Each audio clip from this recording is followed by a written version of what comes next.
ہمارے ذہنوں میں جو معیارات بیٹھے ہوئے ہیں وہ کیا ہے؟ کامیابی پیسے سے ہے، کامیابی جائیداد سے ہے، کامیابی کاروبار سے ہے، کامیابی شہرت سے ہے، کامیابی اقتدار سے ہے. یہ معیارات ہیں. جو جتنا دولت مند اتنا کامیاب، جو جتنا مشہور اتنا کامیاب، جو جتنا پاپولر اتنا کامیاب، جو حکومت پر پہنچ گیا کامیاب، جس نے بڑا کاروبار جما لیا کامیاب، جس نے بہت جائیداد بنا لی کامیاب. یہی ہے اصل میں ساری بس کی گانٹھ. جو تصور کامیابی کا ہوگا اسی کے مطابق آپ کی بھاگ دوڑ ہوگی، اسی کے لیے جد و جہد ہوگی، اسی کے لیے توانائیاں صرف ہوں گی، اسی کے لیے دن رات کی مشقت ہوگی. یہ ہے اصل شے جس کی یہاں نفی ہو رہی ہے. کامیابی دولت سے نہیں، کامیابی شہرت سے نہیں، کامیابی اقتدار اور طاقت اور حکومت سے نہیں، بلکہ کامیابی ہے ایمان سے، عمل صالح سے، تواصی بالحق سے، تواصی بالصبر سے. آپ غور کیجئے اس نقطہ نظر کا، اس ایٹیچیوڈ کا، یہ جو مینٹل ایٹیچیوڈ ہے اس کا بدل جانا ہی انسانی شخصیت کے اندر انقلاب برپا کرے گا. اب آپ کا نتیجہ کیا نکلا؟ اگر تو دولت سے کامیابی ہوتی تو قارون بہت کامیاب تھا، اگر حکومت سے کامیابی ہوتی تو فرعون اور نمرود بہت کامیاب تھے.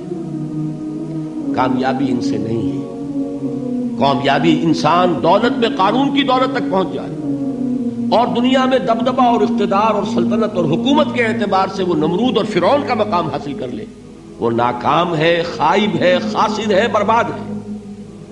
اور ابو ذر غفاری کامیاب ہے، چاہے ان کے پاس کچھ نہیں تھا، جھونپڑی تک نہیں تھی، کوئی گھر نہیں تھا.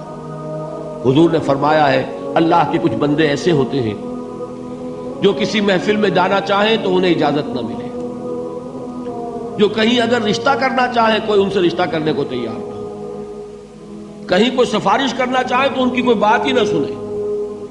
لیکن اللہ کے ہاں ان کا وہ مقام ہے کہ اگر بھولے سے بھی کسی بات پر قسم کھا بیٹھتے تو اللہ ان کے قسم کی لاج رکھتا ہے. یہ ہے فرق. یہ جان لیجیے اچھی طرح.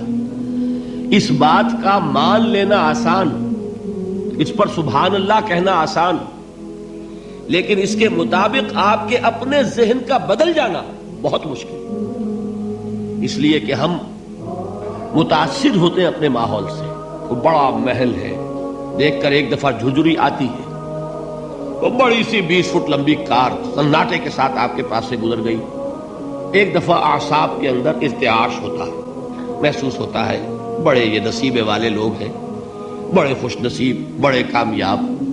حالانکہ کچھ معلوم نہیں کہ یہی سب سے بڑی بد نصیبی ہو سکتا ہے کہ یہی سب سے بڑی ناکامی ہو. اگر ذہنوں میں یہ بات بیٹھ جائے کامیابی کس شے سے.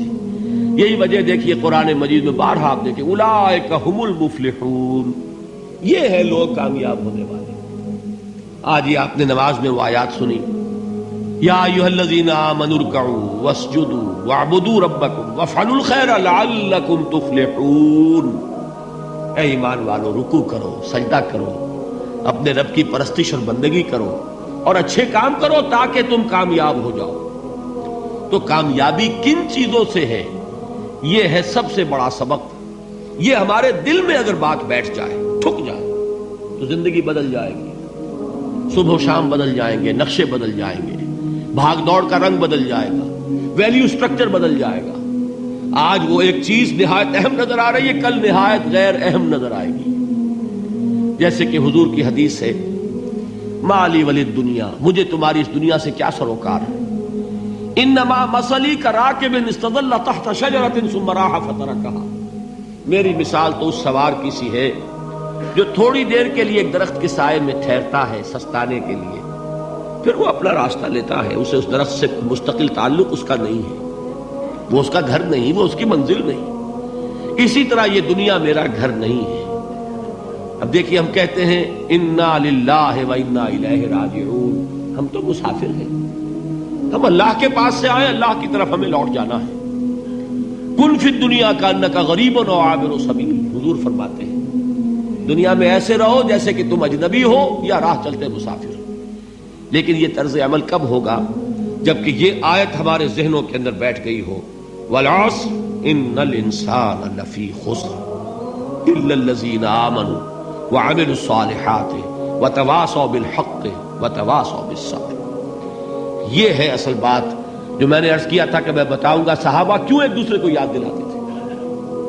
اس لیے کہ دیکھیے جیسے برف باری اگر ہو رہی ہو، آپ باہر نکلیں گے تو برف آپ کے کپڑوں پر جم جاتی ہے نا، تو آپ جھٹکتے ہیں کپڑوں کو تاکہ برف ہٹ جائے. ہمارے ایمان پر اس دنیا میں رہتے ہوئے جب ہم متاثر ہوتے ہیں ماحول سے تو گردہ آ جاتا ہے، برف پڑ جاتی ہے، اس کو جھٹکتے رہنے کی ضرورت ہے. اور وہ جھٹکنے کی بہترین اور مؤثر ترین شکل یہی ہے کہ یاد رکھو کامیابی ان چیزوں سے نہیں ہے. چمک دمک جو ہے دنیا کی، یہ ساری چمک دمک جو تمہیں رجھا رہی ہے، جو تمہیں اپنے اندر گم کیے ہوئے.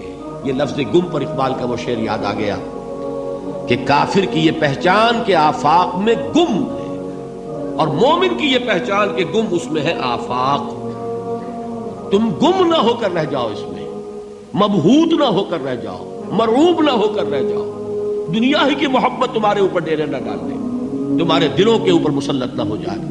لہذا تازہ کرتے رہا کرو والعصر ان الانسان لفی خسر الا الذین آمنوا وعملوا الصالحات وتواصوا بالحق وتواصوا بالصبر. پھر یاد کر لو، پھر تازہ کر لو اپنے اس یقین کو کہ کامیابی دولت سے نہیں، کامیابی ثروت سے نہیں، کامیابی اقتدار سے نہیں، کامیابی شہرت سے نہیں، کامیابی جائیداد سے نہیں.